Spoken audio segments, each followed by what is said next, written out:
কিভাবে পুষ্টিকর খাদ্য তৈরি করবেন আপনাদেরকে এখন আমি দেখাবো, বানাই এবং বুঝাবো কি কি দিয়ে পুষ্টিকর খাদ্য আমরা তৈরি করি। দর্শক আমরা মুরগির জন্য পুষ্টিকর খাদ্যের জন্য আমরা কি কি নিয়েছি আপনাদেরকে দেখাবো। এটা হচ্ছে আপনার গমের খোসা, আর এটা হচ্ছে আপনার শুটকির গুঁড়া অল্প, আর এটা হচ্ছে আপনার আটা, আর এটা হচ্ছে আপনার ধানের খোসা, ধানের গুঁড়া, আর এটা হচ্ছে আপনার ভুট্টার গুঁড়া এটা হচ্ছে। আর নিয়ে অল্পটুকু নিয়েছি ভাত এবং নিয়েছি এটা হচ্ছে আপনার ভাতের মাড়। আমরা যে ভাতের মাড় পাশা যেগুলো ফেলে দেই সেই মাড়টা এটা। আর সাথে নিয়েছি সজনার পাতা দিলে কি হয়, খুব পুষ্টিকর এটা খাদ্য মুরগির জন্য। এটা খেলে মুরগির রুচি ভালো থাকে এবং পুষ্টি হয়। দর্শক সাথে নিয়েছি দুব্বা ঘাস দিলে খুব ভালো সজনার পাতার সাথে। আর এখন আমি এই লতা পাতাটা কেটে নেই কুচি কুচি করে, এগুলোর সাথে মিক্সচার দিব।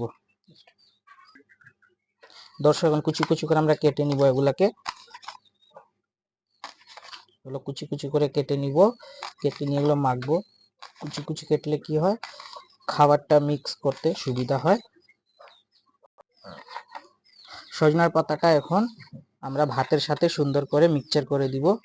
এটা কিন্তু সুন্দর করে এটা মিক্সচার করতে হবে ভাতের সাথে ঘাসটা, যাতে একবার সুন্দর করে মিক্সচারটা হয়ে যায়। ঘাস এবং সজনার পাতা কেটে কেটে দিয়েছি, ভাতের সঙ্গে এখন মিক্স করছি।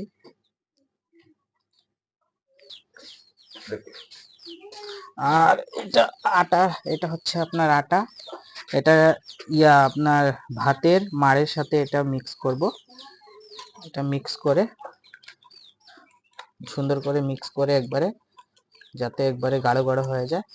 তারপরে সাথে নিব এটা হচ্ছে অল্পটুক শুটকির গুঁড়া, আর এটা নিয়ে নিচ্ছি আপনার ধানের খোসা, আর এটা হচ্ছে আপনার গমের খোসা, আর এটা হচ্ছে আপনার ভুট্টার গুঁড়া। আর সাথে দিয়ে দিচ্ছি ভাত এবং লতা পাতা সাথে।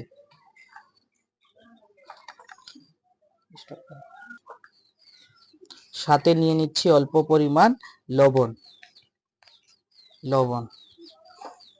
এখন এই খাবারকে সুন্দর করে মিক্সচার করব, সুন্দর করে বেশ মিক্সচার করে তখন এগুলা মুরগিদেরকে খেতে দিব।